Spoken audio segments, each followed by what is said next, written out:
a lot of different things. But glad wrap has the advantage that it breathes. It doesn't break down too quickly, but it will break down. It keeps the moisture in.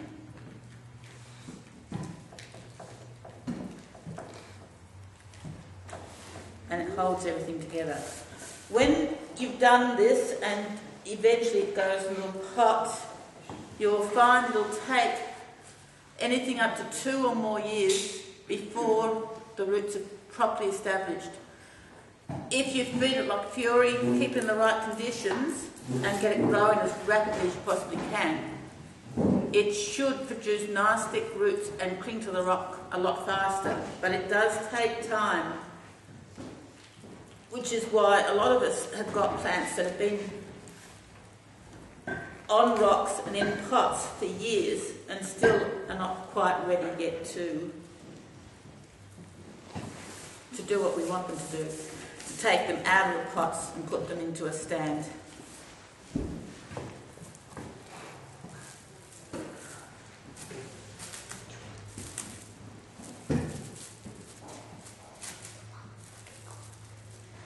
Now, the cling wrap goes around the rock and around the roots, but not underneath, because you want those roots to grow down. The cling wrap stops it from growing out into the soil that would be around it, but does encourage the roots to keep growing down into the soil that's underneath. So once you've got something like that, and again, if you want to, you can just put a few bits of string around that to hold it into position, which I think I probably will do. Purely and simply,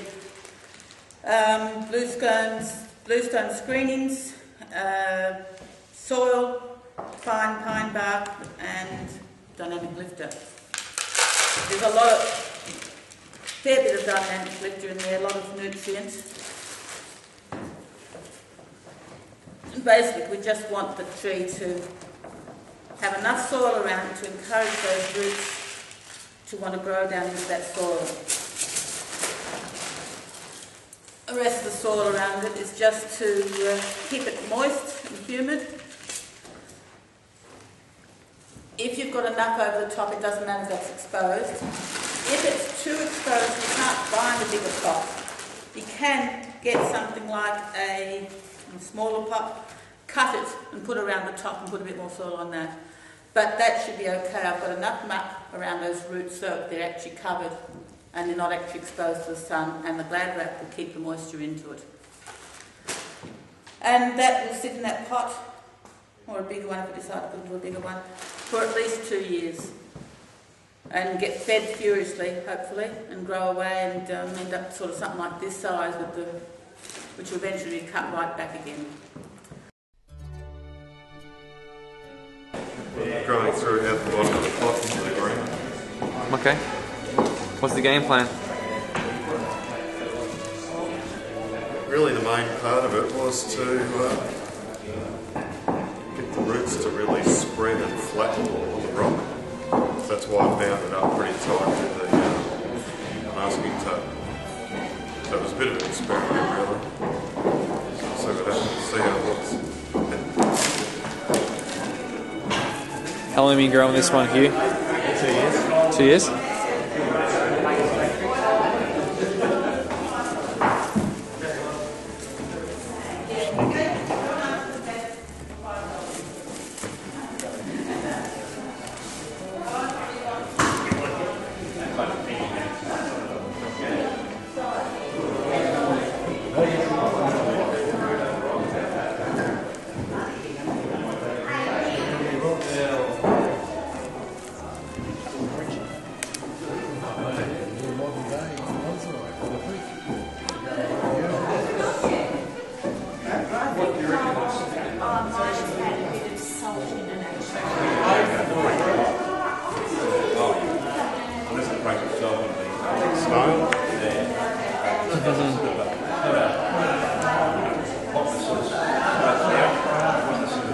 It's gripped onto the rock well.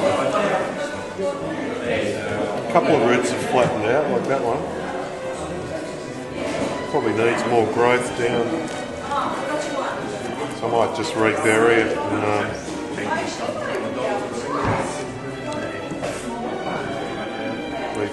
try and shape the top of it a bit more. It looks like a claw. I like it with the three. Yeah. It's one good thing about the trident maples is they really do have a claw effect. Yeah. And the roots start to spread sideways, like in here. Yeah. Very nice. And they look like they're clasping. So what colour would the leaves be on this one? Oh, they're just green, but you get good colour. Oh, so it goes to like the Yeah. reds and greens and stuff, yeah. Do they go yellows as well, like yellows and golden? Yeah. Yellow, red, brown. Yeah. Typical autumn colours. Actually, they colour up really well, though. Very pretty. Yeah. They look good once those roots really spread over the rock. Yeah. So, what kind of rock is that? It was a rock that came from Central Australia somewhere.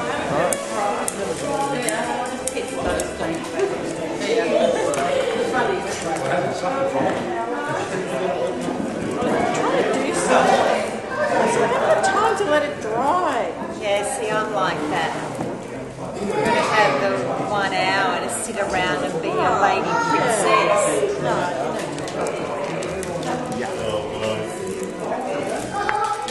I only asked out of politeness. I thought they're not going to use them again. Yeah.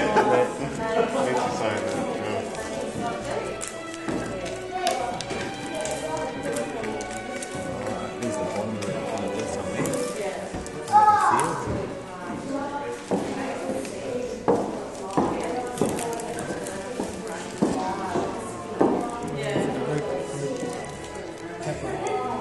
Yeah, or just for the base, so when you sit on the rock, the base is sitting snugly on the rock rather than sort of like a bunch of roots just sitting on the rock. What's the game plan? Don't know yet. Do you have a rock? Okay. Just got to try and work out which way to do it, isn't it? Do you sort of do it as in like how the rock sits well, or that looks nice. That looks nice. Do you kind of go for the asymmetrical look, or? I don't know yet.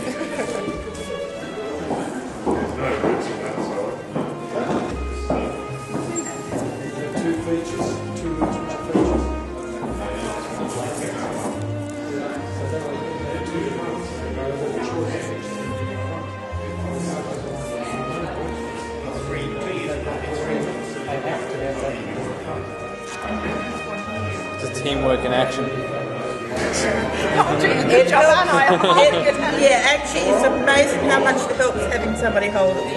Yeah, it looks like it. What kind of tape is that? This is what we call budding tape, Okay.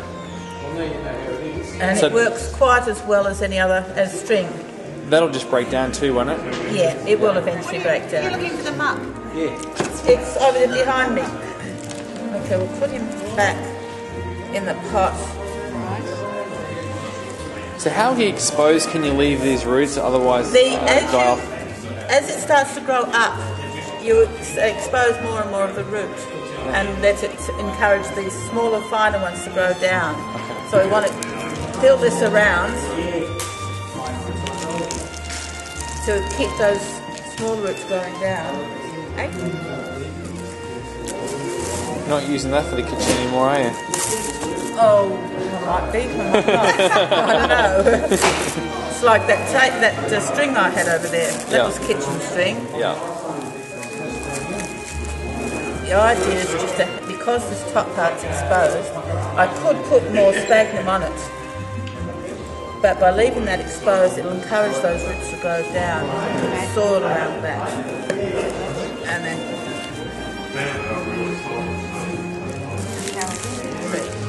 with an oak tree, you need to take the taproot off slowly, a little bit at a time, over a few years. That's what I was going to do, is try and bend it. I've actually broken that, but it may just keep growing.